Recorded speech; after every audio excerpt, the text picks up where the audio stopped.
God bless football, Billy Gill. God bless football, Mike Ye. God bless football, Mike Golic Jr. God bless football, Stugotz. Thank you, Gojo. We needed to get younger. I mean, that's really what happened. Is that really what happened? Is That is not what happened. Come on. Listen, you don't have to lie to me at this point. It's a combination. When me and your dad started to become friends, we realized we were both very unorganized. We have no idea what our schedules are. And so me trying to book your dad on this show has become a ridiculous task for me because I don't know where I'm going to be in 5 minutes, and he has no idea where he's going to be in 5 minutes, you know? Well, that's because he's outsourced his entire life to my mom. He doesn't know where he's going to be because he's waiting for her to tell him where he's going to be. The best part about working on the show with my dad now every morning is sometimes we'll tape guests after the show.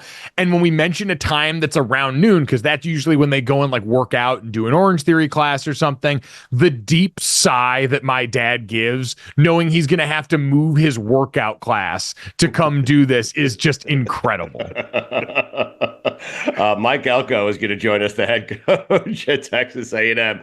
So it's the mere picking up of the phone to reschedule the class. No one wants to do that, especially as you get older. And you know him. My dad's a creature of habit. He gets up and eats the same thing every day. Him and my mom have a very specific routine with the dogs. So when you've got to break him out of his routine, all of a sudden he gets a little fussy. Right. Fussy, a word that Billy likes. Fussy, great. He's like a baby. A great word. Yeah. Fussy. Fussy. Got to burp him a little bit. You rock him, and I'll get back. Yeah, it's gonna be okay. Give him a little bottle. Yeah, it's okay. Loves a good Baba Jones. My dad would be the most uncomfortable person to rock at this point. He's so like tall and lanky and skinny now. It's too bony. But if I were a baby, Billy, do you agree with this? I would want Mike Golic to be the one rocking me. You know what I'm saying? Golic seems comfortable. I mean, would I agree with that? I don't know if I would agree with that. He was a great swaddler. That was his claim to fame. He'll ask him about it. He'll tell you all day, swaddling down cold. When you say if you were a baby, you'd want him to rock you, do you mean like in your present body or in a baby's body? No, like in a baby's body, not my present body. A baby's body. I can't say I've thought about this too much. I would say if I were a baby in a baby's body and I could think, I would be thinking to myself, wow, that man looks comfortable. I want him to rock me. You know what I'm saying? Yeah. Gojo, or Bobby Bowden. I mean, one of those. Baby Stugotz is a great character I want to explore. Just Stugotz's head and consciousness on a baby. Gaga goo goo. How about that? Baby Gots. Let's work on that. Bowden? Bobby Bowden is the guy in sports I would most want to be my grandfather. I mean, why? He just looks like he's a great guy, nice guy. I've gotten to know Bobby. He's a super guy, thoughtful. But Bobby Bowden just seems like he would be a great grandfather. I mean, Gojo, does he not? What in your mind makes a great grandfather, Stu? That's what I want to know. Like, what are the characteristics you associate with a good grandfather? A guy who, when I see him for the 2-hour window that I see him, is going to spoil the hell out of me. He is going to give me whatever the hell I want in terms of food. He's got tickets to the game. He's going to take great care of me, then hand me back to the parents in worse shape than I was before I got to grandpa. That's all. Well, you know what I'm saying? Stugotz, I have some sad news to tell you. Your grandfather died 3 years ago. Bobby Bowden is no longer with us. I know. I need a new one. Okay. So I don't think he's going to ever be your grandfather. Power. Condolences to you. Stugotz, I feel like you're going to have good grandfather energy, though, because I like a grandfather who's a little mischievous. Like, I was lucky. My mom's dad, my late grandfather, Ken Hansen, my dad told the story the other day on Gojo and Golic. When my dad was in his second year with the Houston Oilers, he wasn't sure if he was going to make the team or not. And you get a call when you get cut, but you don't necessarily get a call when you make the squad. And so my grandfather, my dad's father-in-law, called the Houston Oilers office and talked to a secretary and posed as a media member who was on a deadline and got them to tell him the cut down list and was able to call and tell my dad that he made the team because he lied and got them to give him that information. That seems right up your alley. Yes, it does.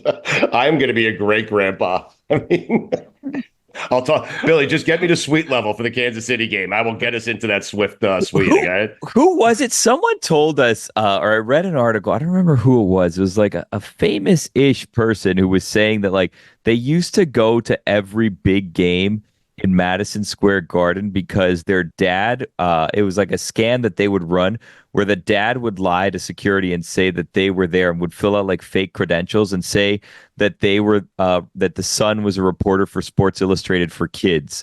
And no one ever checked this. And they would go in and the dad would like take a fake camera and the kid would go in and they would have access to all the players and teams because no one was verifying who the reporter for Sports Illustrated for kids was. I need to look up who this is before this episode's done. But I remember reading it. I'm like, that is the strangest con ever. And I can't believe they did it. And I think for whatever reason, they would always change the names slightly. I don't know who was it. I'm gonna. It's someone who joined us or something that you read. I don't remember. I think it's something that I read. I'm looking this up. All right. Seems like something Schefter would do. I mean, honestly, it seems like something more of us should be doing. Kids are already such a great loophole in sports for getting hard questions asked and answered. So using them for entry and exit into sporting events does seem like smart business. You're right. You are right, Coach. Well, and then by the way, they would use this access to get a bunch of autographs and stuff. So it's like definitely not Sports Illustrated for kids behavior. You were mentioning Tom Brady before Gojo joined us here on the Zoom. Well, yeah. So Tom Brady, there's reports now that there will be restrictions for him if his ownership stake in the Raiders goes through. He will face restrictions as a minority owner in terms of broadcasting. And on the front end, it sounds like, wow, this is not great for Tom Brady, but it actually sounds pretty awesome because here's the thing. Tom Brady, if he becomes a minority owner in the Raiders, is now going to have certain restrictions that he won't be able to do certain things that announcers have to do. Like, for example, Tom Brady will not be allowed to witness practice in person for other teams. So now Tom Brady doesn't have to go to the practices that he doesn't want to go to. Tom Brady won't have access to certain members, certain players and coaches. He won't have to he won't be allowed to, I should say, sit through some of the production meetings where he meets with the broadcast crew and they sit down with the players and coaches. Tom Brady's not going to be allowed in certain practice facilities and other meetings. So it seems like Tom Brady now is going to be able to get paid the $375 million or whatever it was to broadcast for Fox, but won't be allowed to do a lot of the job he should be doing in order to broadcast the game. Also, Tom Brady can't be overly critical of officials, and he might not be might not be allowed to be overly critical of players on other teams. So it seems like if Tom Brady wants to still be a minority owner in the Raiders, all he can do is show up and call the game, and he can't really be that critical of players. Or he may face sanctions, I guess, or whatever, fines. So he gets $375 million for just showing up on Sundays and calling a game with minimal preparation. I love where this is headed. He could still come back to the NFL if he wants. He has an ownership stake in the Las Vegas Raiders as well. Greg Olsen somewhere is seething. I mean, I mean, Greg Olsen was kind of at the heart of this because remember, these were a lot of rules they put in place when he called a game as an active player. He was injured and he called a game against the Vikings, and everyone was like, how are we doing this? So Greg Olsen, in a weird way, tied in with this. Right. So Tom We're also Brady skimming over one of the best parts about all this. He has a built-in excuse to be bad. Yes. He is. Hey, I would have been better, but they keep what am I supposed to do? No one's letting me in the meetings. I'm sorry, I'm not. To the coach, right? Yeah. I can't criticize a ref. I mean, what do you want me to do? I would have said great things here. I'm not allowed. The Stugotz is strong in Tom Brady. That's the only logical conclusion for this, is that Tom Brady spent the last year not studying other broadcasters, not meticulously taking notes in the side of these booths, but just figuring out the parts of the process that he didn't actually want to have to go through, and then going and using this as the final boss to get out of them. I'm proud of him. Yeah, I imagine him. Welcome to the club, Tom. I imagine him going into the meetings, and they're like, "Tom, we have to have a talk. Sit down." And they go over these whole things, and he goes, "I accept these conditions," and just gets up and he goes on to play golf or whatever. Check doesn't change, right? Check doesn't change. Sounds you guys have my direct deposit info. All right. If it has to be this way, I suppose. Tom, you can't criticize refs. Okay. Tom, you can't meet with the coaches before the game. Okay. Tom, you just have to show up at 12:55. You can leave at 4:15. Okay. I mean, I love this guy. What a gig. It's great. I mean, it does give him the opportunity to do my favorite thing that Tony Romo does in the booth with Jim Nantz, which is because, again, like the normal ebb and flow of the broadcast booth is like you're supposed to be watching the game through the analyst's eyes. The play-by-play is there to set up big moments and all that stuff, but the analyst is there to show people the game through their lens with all that experience that you get from a Brady and a Romo and stuff like that. And so you get to these critical moments where it's, hey, was this guy in bounds? Does a penalty like this happen? And Tony Romo routinely flips the script to where he'll be going like to break and he'll be looking at Jim like, I don't know, Jim, what do you think about this one in this play? And I'm like, that's your job, Tony. This is incredible. He's asking Nance. Yeah, he's like, Nance, what do you think on this one? Should they call draw on 3rd and long or what? You think Nance is ever like, you think he's processing that? Like, hey, Tony, you're not supposed to ask me. Like, I mean, I feel like if anyone, and like I love Jim Nance's voice, but I feel like if anyone would like to get their own opinion on it in there, yes. wouldn't mind getting involved in that, Jim Nance is probably in that group. He probably thinks he's got some things to say. Yeah. Gojo, me and Billy are already down in the college football season because you can no longer say, hey, if you're going to lose early. I mean, you can't do it. Now you can lose whatever the hell you want. Just don't lose more than 2 or 3 times, you know? Yeah. Listen, might I invite you guys to Notre Dame football? I think if you still want to look at some of those last vestiges there, Notre Dame football without a conference championship to get them in there, needing to be one of those other at-large teams. I'm already looking at Notre Dame season now. The Florida State loss certainly changes some of that, but Georgia Tech on Notre Dame's schedule, can't sleep on them anymore. But for Notre Dame, like if I was going to draw up a loss for this team to say, hey, go 11-1 and still make the postseason, losing on the road in a close game to a Texas A&M team that I think is going to be better than expected this year with Mike Elko, where I'm not just buttering him up because he's coming on your podcast, but I do think he's the right coach for Texas A&M right now with all the talent they've got, especially defensively, where if Notre Dame dropped that one in a close one and then the O-line gets better and they start rattling off and burping the ACC the rest of the season, could be the team that still fits that paradigm that you like. It's cute that you're pretending that Notre Dame isn't automatically getting into the top 12. Get out of here. But Notre Dame, Billy, what he's saying this was designed for Notre Dame to get in every year. Like, if it was a 12-team playoff, Notre Dame would have been in the last 10 playoffs. I mean, they're going to be in the next 10. It doesn't matter what their record is. This was designed so Notre Dame gets in. People are going to figure it out if you say it too loud, Billy. Shut the hell up. Gojo, I was almost beside myself listening to Andy Staples the other day talk about how the 5 seed, if you're Notre Dame, is actually like the sweetest spot in the sport because you go through as the 5 seed, then like you're going to likely pay the 4 seed who's probably going to be, you know, a team that gets in on the like lower end of the spectrum there, like a lower ranked conference champion of the groups up top, maybe like, you know, the Big 12's conference champion in a down year or something like that. So you get that, you get to host a home playoff game. You don't have to play in a conference championship game. It's great business for us. So Billy, in the AP poll last year, Notre Dame finished 14th. They had 3 losses. Because are you saying that gets them in this year? No, I'm saying had they been top 12, they would have finished 12th. They would have been the 12th team. I think even if they finished, 14th, according to the AP, the committee still would have put them in, you know? Well, no, the top 12 teams get in. What I'm saying is they would have not in the changed. AP poll. And Billy, the interesting part too, and the source of consternation this year, and the thing that's going to be fun to watch is it's not the top 12 teams that get in. Right. It's the top 12 It's the top 12 teams if they're there, but really the top 11 teams plus whoever the highest ranked group of 5 champion is. Yeah. So we're going to see a team that's sitting there in the top 12 get bumped because, this year, if you've got Boise State in the Mountain West that potentially gets in, or, App State in the Sun Belt, like you're going to have one of those teams potentially be like the 20th ranked team in the country, win their conference and be the highest ranked group of 5, and then knock off like Ole Miss or Miami or someone like that. Congratulations, by the way, Notre Dame. I mean, your 3rd quarterback in 3 years. I mean, Jesus. It's Notre Dame, like quietly right now, the most quarterback depth they've had probably since I was in school there. Right. When you look like Lloyd Carr's, I think CJ's his grandson, CJ Carr, who's on their staff, is the one that like is a freshman right now.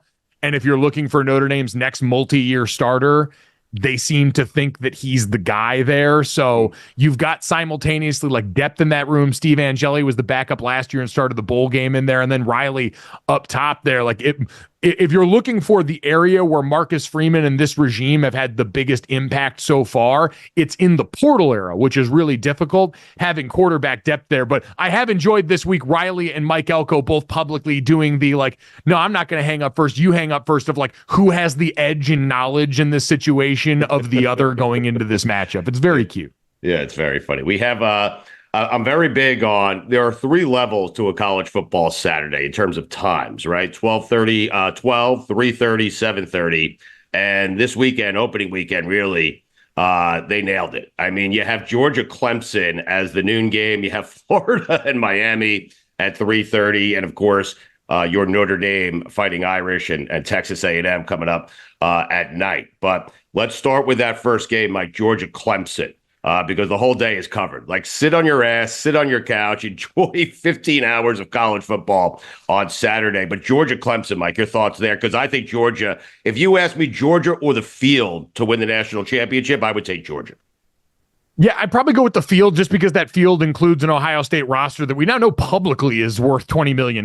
Like that team is a Death Star in the Big Ten. Oregon's froggy too. Like there's enough teams where I would go the field, but this Georgia team is going to be incredible. They bring back, the easy stuff to look for at the start of every season, who brings back a ton of like good offensive line starts. Like the Georgia offensive line was a good unit last year.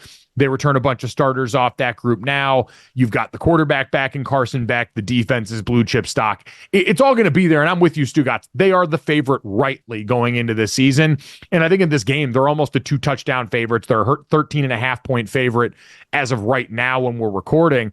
And I get it. Now, what I will say is, this game does have rock fight potential to an extent. It's week 1. Offenses are usually always behind anyway, although you get Carson Beck there. This Clemson defense is going to be really fucking good. Really? Like there are, oh yeah, Stugotz up and down this roster. Clemson's got a bunch of future, like the D-line guys that you've got on this team already are going to be incredible. Peter Woods at defensive tackle is a sophomore and was routinely putting guys on their ass last year. Barrett Carter back at linebacker, TJ Parker on that defensive front. Like you go back and look at last year, Clemson's problems didn't have anything to do with the defense. Like they have managed to hit the dismount from Brent Venables, one of the best coordinators in the country, going to coach Oklahoma, and still have a unit that looks like a top 5 unit, both talent-wise and execution-wise. So I don't worry about that side of the ball. It's just Kincaid Klubnik turn into something closer to resembling those old Clemson quarterbacks in year 2 with Garrett Riley. All right, Mike, a lot of people are high on them. Mike Ryan has convinced me. I have an unreasonable amount of money on this game. I took the Canes minus 2.5 on the road at the Swamp, taking on Florida. What a great game, 3:30 on Saturday. What are your thoughts there, man? I think the Canes, I don't want to say this. I'm going to say it. The Canes are a playoff team. How about that?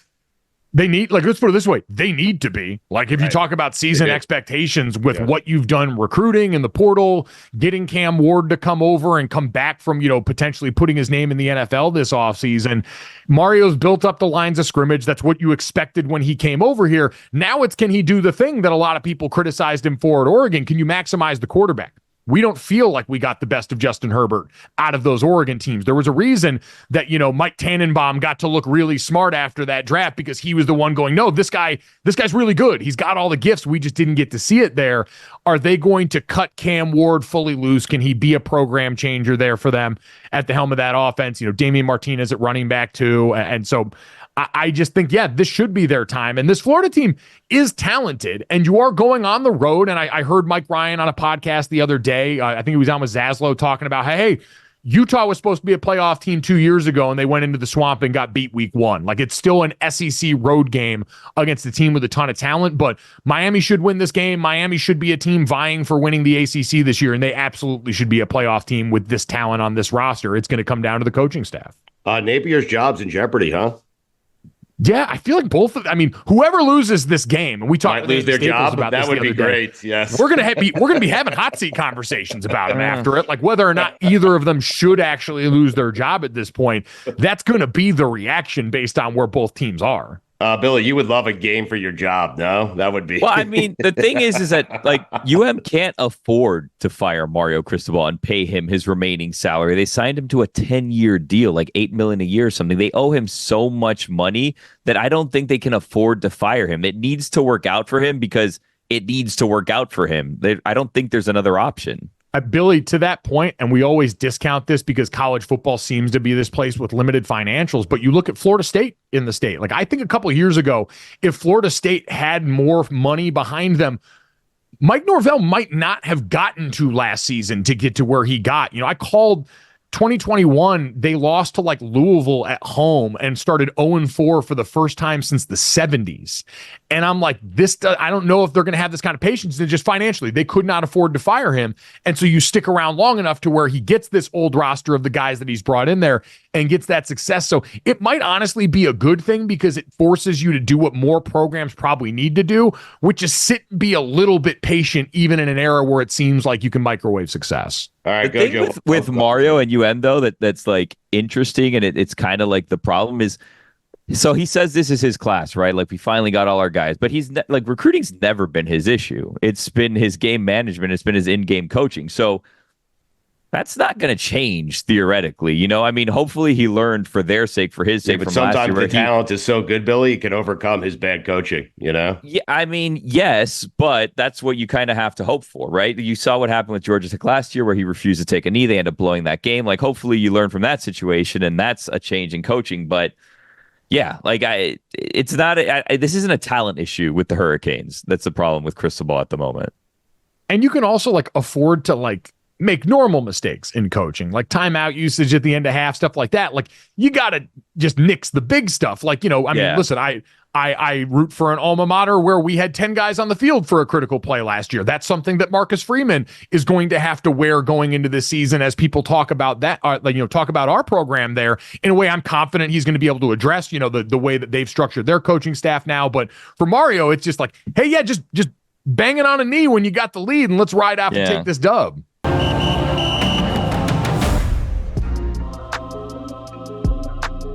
College football is back. I am so excited. But 7:30 ABC, Texas A&M taking on Notre Dame. Coach, you're jumping right into it, man. I mean, this is amazing. Going right into it with Notre Dame, huh? Yeah, for sure. Nothing like putting a little bit more into the first game, right? We got game day. We got Notre Dame. We got a top 20 matchup. We're just we'll come running out of the tunnel ready to roll for sure.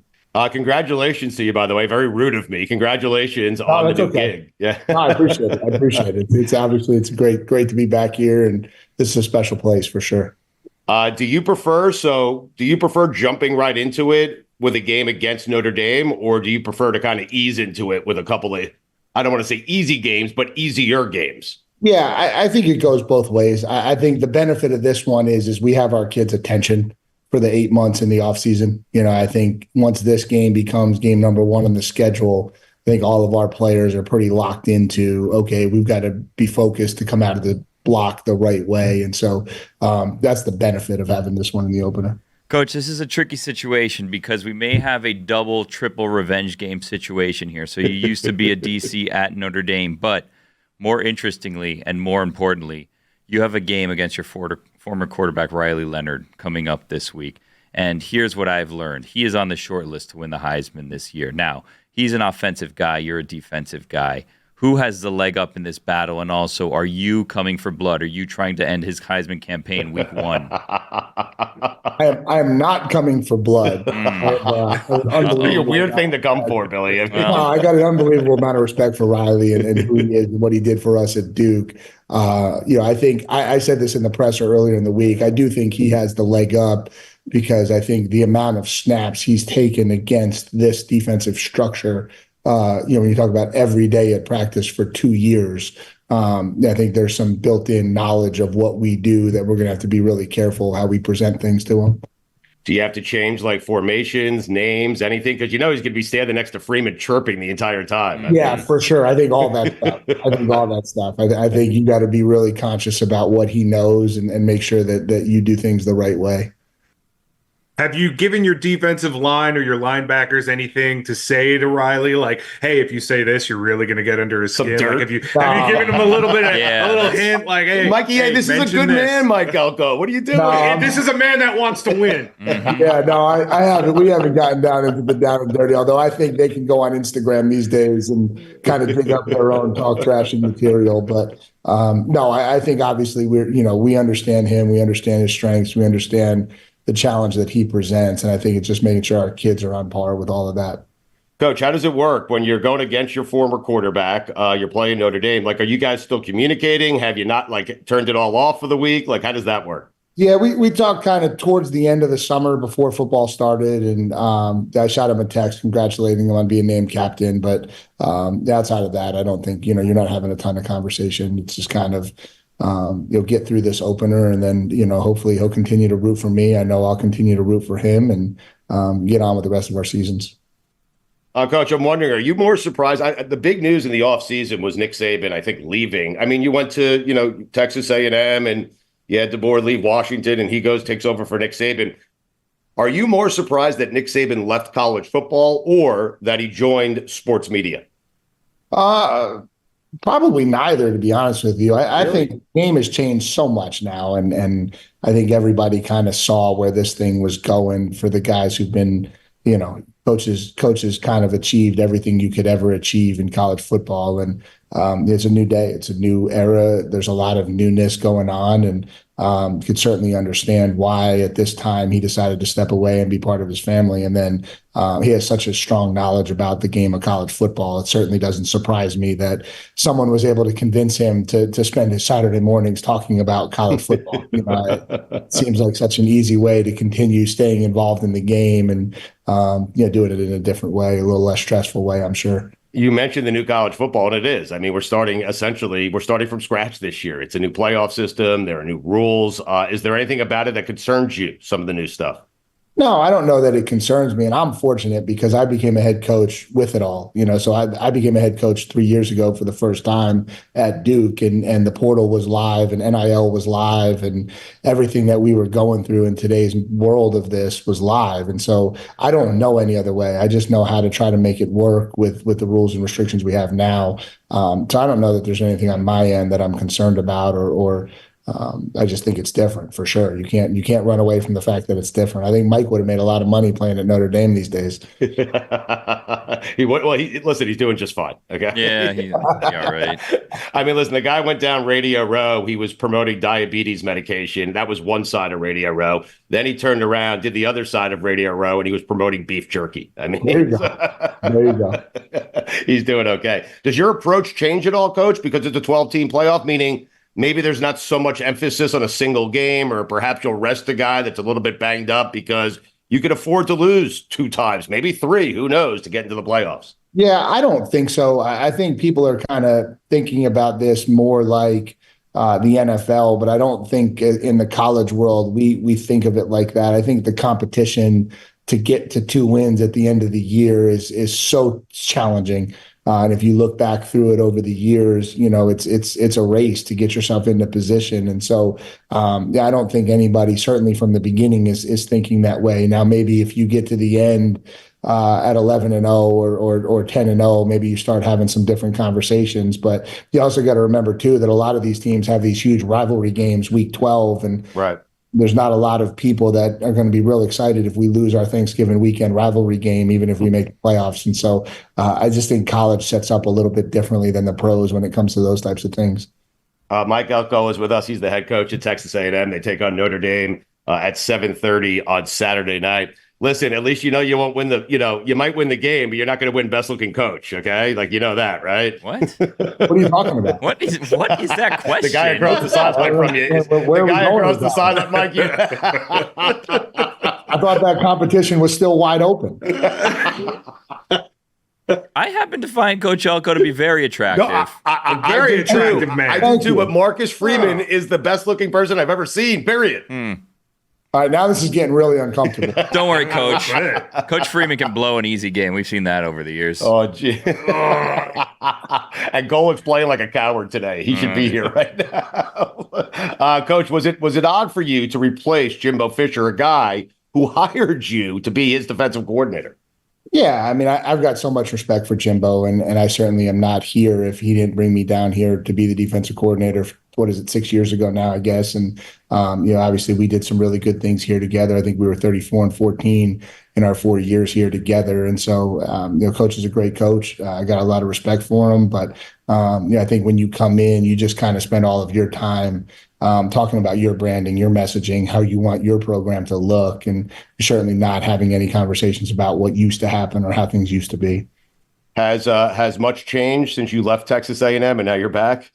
Yeah, I think so. I think so. I think the world of college football now is evolving so quickly. And then from a facility standpoint, we've actually built quite a bit since I left in the 2 years we were gone. We built a 160-yard indoor. We built a brand new nutrition center that's opening on Monday. And so I think we continue to invest into this football program to try to elevate it and make it what we all want it to become.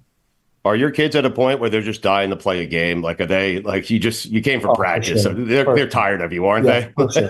For sure. They don't get to see anybody else. We don't get to do the closed practice scrimmages. We don't get to bring other teams in. There's literally nothing else we get to do. And so, I think you get to this part and it's just trying to stay consistent, trying to still have good practices, knowing that this thing's right around the corner and you guys are certainly ready for it.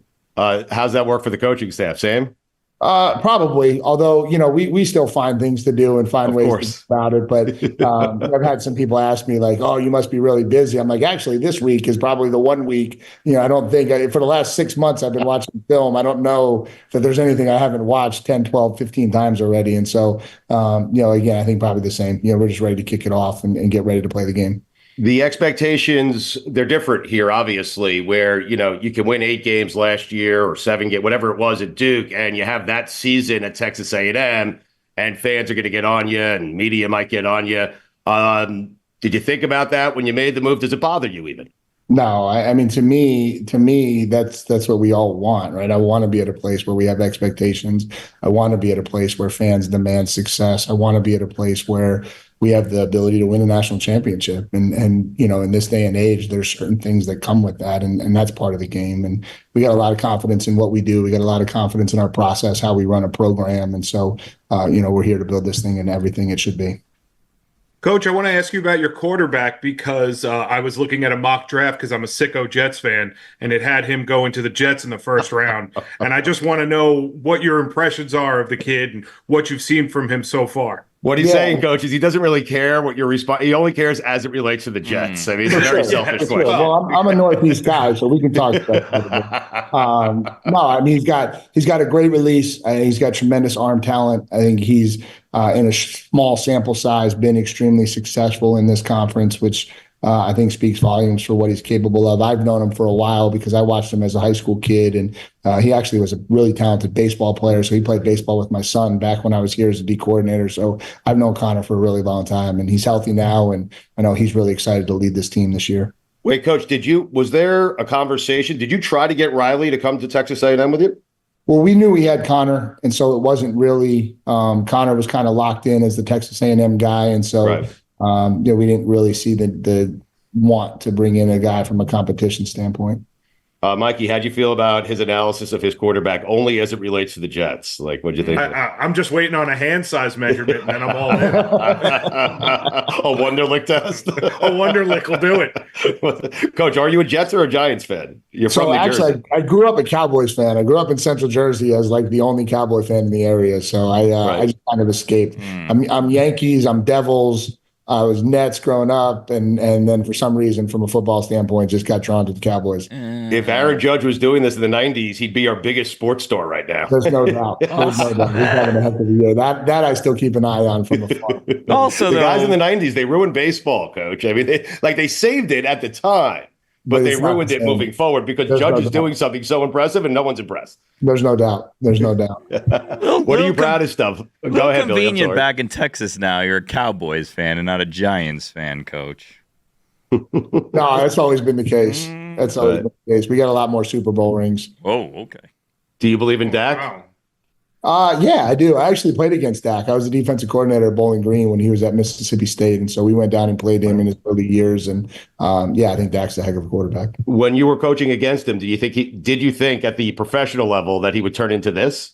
So we actually played him in his first start. So I didn't get to see really? Him from him. Yeah. But he took off for about a 75-yard touchdown run on us. I do remember that vividly. And so, I certainly saw the talent for sure. How do coaches remember all this shit, man? Like you don't remember any of the good. You remember all the bad, though. All the bad stuff. Every single bad play that's ever happened to me throughout the years. 7 of 11 with 1 interception that game, but he did have that long run, 75-yarder, 2 touchdowns, 139. His long was 75-yard. He had 15 carries, 139 rushing yards, and 2 touchdowns for the day. Yeah. Oof. Yeah.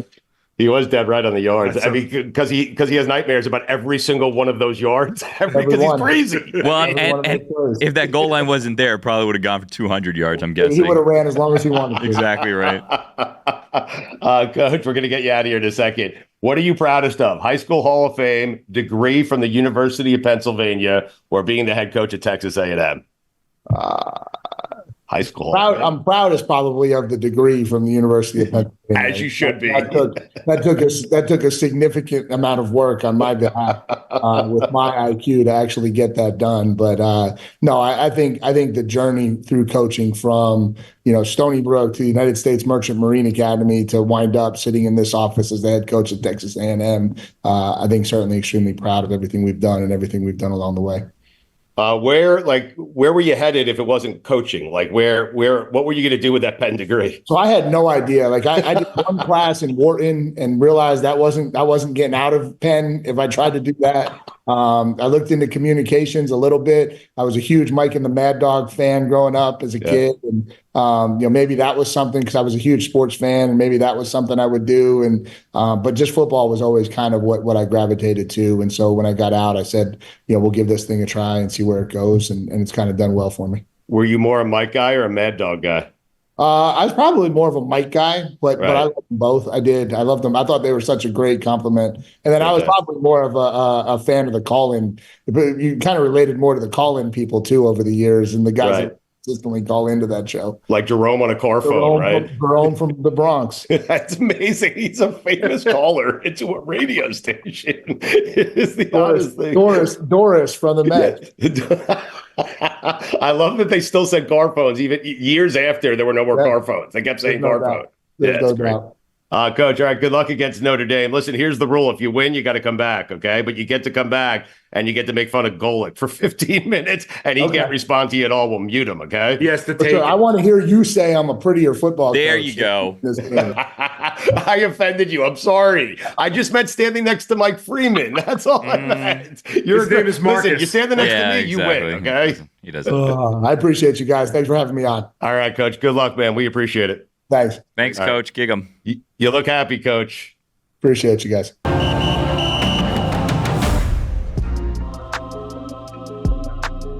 Billy, it's going to be a hell of a weekend, huh? I mean, we have massive games. We have UF in Miami. We have Notre Dame, and we have Texas A&M. We have Clemson and Georgia. Georgia might have some guys suspended for that game. That line is shrinking a little bit. Is there a game you're looking most forward to? For me, it's UM and UF. Only to see UM lose. That's it. I mean, if that happens. If it happens. If that happens. But to your point that you've been making all week. For? What do you mean? Like, I realize that Billy went to FIU.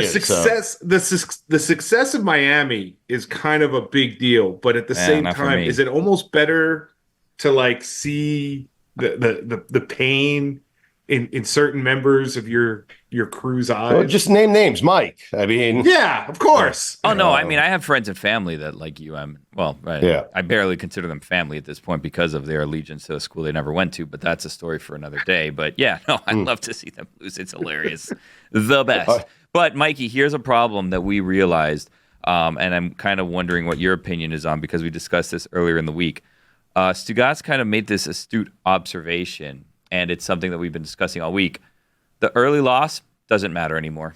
Doesn't matter if you win or lose. Before you used to say, if you're going to lose early. Now it doesn't matter. Doesn't matter if you lose early. Doesn't matter if you lose late. Doesn't matter if you lose 2 times. Just don't lose more than 2 times. Yeah, you might get in with 3. If you're in Alabama, you might get in with 3 losses. All you need to be is in the top 12. Yeah. Everyone's allowed 1 boo-boo. Yeah.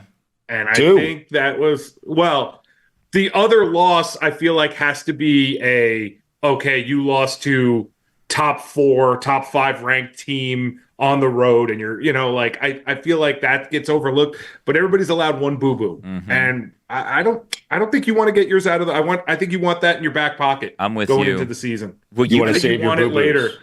You want to save your boo-boo. I'm looking at the rankings from last year. The 11th ranked team in the country was 10-3. That was Arizona. The 12th ranked team in the country was LSU. They also had 3 losses. Then it was Penn State, Notre Dame, also with 3 losses. You're gonna have 3 loss teams get into the playoff, Billy. Or more than one boo-boo, it seems. Yeah, save the 3 boo-boos. But also remember, one of those group of 5 teams has to be in too. So yeah, that's knock true. one down. So, Mikey, here's another thing that is breaking news. We haven't said this out loud yet, but the BCS committee has gotten together already, and there may be some sweeping changes in the BCS this year. We'll get to that when we get to that. We're not going to get to it this episode, but there is important news in the world of the BCS that if you're a loyal listener of God Bless Football, you might be interested in checking out. So we're going to get to that at some point in the coming weeks soon, hopefully. Yes, we have to change it around. I mean, everything's changed, and we got to change. We got to roll with the times, Exactly right. I'm excited. We were the first one to expand our playoff, and now we have some more changes because now, we're going to shrink it because they expanded it. We're pioneers, man. We're always on the forefront, We'll get to it when we get to it. Great tease. It might be a year from now, but we'll get to it. We'll get to it. I was going to say we'll get to it next week, but next week, if you're a fan of the show, we're going to be in Kansas City. Come on by, check us out, say hello, shake our hands. We'll be hanging out with the Golics. We'll have Trey Wingo out there. We got a lot of stuff going on next week in Kansas City. My mission, Billy, and this is the only mission, okay, is to somehow wind up in the Kelsey suite. How about that? Okay, so I'm working on it. I may be able to get us closer to that reality. Really? Yes. Now, not to the point of getting there, but I may be getting us closer to that reality. Here's what I think I might be able to do. I might be able to, in a baseball analogy, get us through the 8th inning, and then you're going to have to kind of come in and close out the game, Stugotz. We're going to need you for the save, but I think I can get us through the 8th because I had a fan of the show reach out to me and invite us to his suite for this game. Oh my God. So I can possibly get us to the suite level. Okay, so we get to suite level. Where is this person's suite in relation to the big suite? Well, I don't know, but suite level, I don't know the inner workings of this stadium, but I imagine just get me to the suite level, Billy. I think the suite. Well, that's kind of a follow up I need to have because come on by our suite, and it's like, well, that's not exactly how this works. I can't just walk up to the suite. That's not inviting you to the suite. That's inviting you, assuming you're on the suite level, to stop by their suite. Billy, tell them we want tickets in the suite with suite passes, or there is no stopping by because we won't be able to get up there. Well, okay, so here's I'll be there. I hope you guys can join us in, and then the suite number. We're a good group of Chiefs fans and big fans of the show.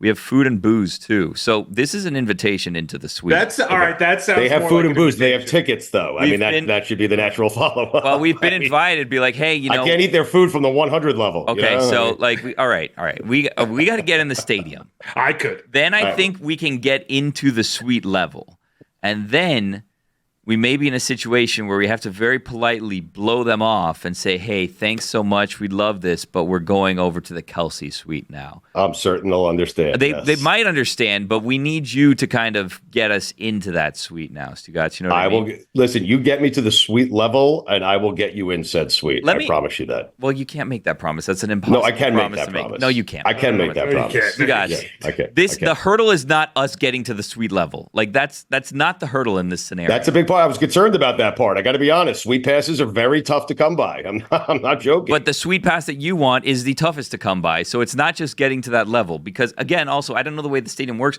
I don't know if there's multiple levels. I don't know how this is going, but I imagine security is very tight. Also, I'm going to wear a Taylor Swift shirt. I mean, I don't think that's going to – security will be like, well, You may be problems, but you're a Swiftie, so come on in. You're the only Taylor Swift fan here. Come on in. We've never seen one of these. Exactly right. Oh, Taylor's going to love this. It's a terrible idea. It's the worst idea I've ever had. Don't do that. Yeah, I almost feel like, and I could be crazy, I almost feel like the play is, and it's a very stupid play, the play is you get into the Kelsey suite, and you're just not interested in the Taylor aspect of it at all. You know what I mean? You're like, okay, cool. I'm here watching football. Excuse me, miss. Could you pass me an hors d'oeuvre? Thank you. I'd rather talk to Donna about the game, to be perfectly honest. I'm only here for Donna. That's exactly right. Yeah, or Ed. Dad's name's Ed, right? Because Donna's getting tired of it. Donna and Ed. They're like, hey, no one used to come by the suite before. Now everyone wants in the suite, and I just want to hang out with Donna and Ed because they're the stars of this whole thing, right? That's kind of So that's what I'm thinking. Just get me there, Billy. All right. Well, I'm going to make an effort, but also, and here's another thing, Stugotz and Mikey, that we need to figure out is, I think that this is, and I'm not 100% certain, I think this is a scenario where they will take your phone away from you. Like, it's like, come in and we take all of your like electronic devices, like you're not going to be bothering anyone, right? So I think that you want to go in because you want to have that moment and you want to capture this and you want to tell the story. But if you can't capture it, do you still want to do this, is my question. 100%. Yep. Okay. Yep. Easily. I'm just because I will make up the better story than what will actually happen. But if no one believes that it happened, then that's their problem. Okay. We'll get proof. We'll have Donna on. We'll have Donna on the show. Respectfully, you have a history of stretching the truth from time to time. So, like, I know. If you say, "Hey, I did this thing," people are gonna be like, "No, you didn't," right? No, so I then know, what you need to do is you need to be having the conversation at the exact perfect moment where the camera sees right when Travis catches a big pass. Yeah, so they can see it on TV. They're on they go to the booth to check in, and then like someone's like, Stugotz is in there? Like, that can't be right. That can't be right. Hey, and I'm going to tell you the one thing I am going to bring to this whole scenario, because I'm not getting us on the suite level or in there. Yeah. But if they flash up to that suite on TV, you're not missing me. Oh, you got to set picks and box people out. Okay, that's what you need to do. So me and Billy can get right up there. We also, and this is the ugly part of this scenario. This is the mean part, but coming close. Yeah. This is time where tough decisions may have to be made here. So, like, I already know where you're going. If they say, like, hey, 4 of you can go, who are the 4? Because we have to cut out some people. And then if they're like 3 people can go, then what do we do? And then if it's 2 people, what do we do? You know what I mean? Like, what do we do here? How do we manage this situation properly? This is alarmingly close to my face. I'm very uncomfortable. But I'm in. Yeah. I'm in. What do you mean you're in? But what I'm saying is it would be a scenario where one of the 3 of us is out. You might not be in, right? Let's have an alliance. What if they say 2? An alliance? Who wants to form an alliance with me? I'll form an alliance with anyone. Stugotz, you want an alliance? Do we take out Mikey? Mikey, don't look at my mouth. Do we take out Mikey? I'm not looking. Do we take out Mikey? Stugotz, can you hear me? Are you deaf? What's happening here? I hear you, Billy. We may have to take out Stugotz. We get the invite, Mikey, then we take out Stugotz on the way in. Plant something on him. What can I plant on him that he won't already have on him? Honestly, really.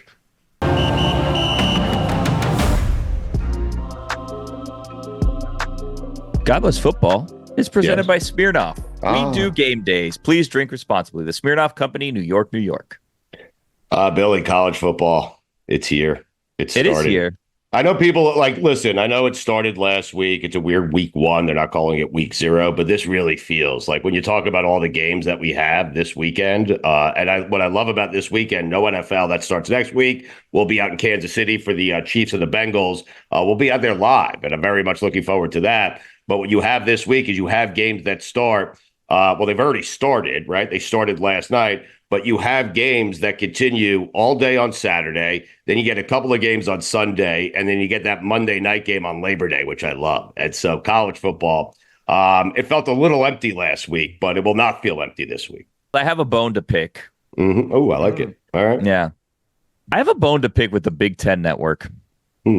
Okay. Yeah. Go ahead. So the Big Ten Network is this week my university's team, Florida International University, is playing Indiana, and the game is supposed to be on the Big Ten Network. Now, I went to look here on my my provider for television and games and such, and the Big Ten Network has Northwestern's game scheduled to be broadcast at that time. Now, I'm hoping that this is just an error in terms of what's being shown on my schedule, but the idea that I have to watch Northwestern football is insane. And I understand what you're thinking. Billy, you're asking to watch Indiana football. Yes, I am. I would like to watch Indiana football against FIU and not Northwestern. So Big Ten Network, I have a bone to pick with you. That's it. That's the debut of I have a bone to pick with you. Well done by you. My daughter goes to Northwestern, though. You realize? Yeah, so I don't give a shit. Respectfully. I don't care. She on the football team? I don't care. No, but respectfully. But her boyfriend might be. I mean, okay, great. Well, listen, I'm with you. I'd rather watch Indiana and FIU as well. But I did take Northwestern. Okay, I am pounding Northwestern this weekend. And by the way, if we're going to talk about this, if you're out there, you want to sponsor, I have a bone to pick with you, Chewy or Petco or any of those out there. Feel free, because I assure you every week we have bones that could be picked here. Okay.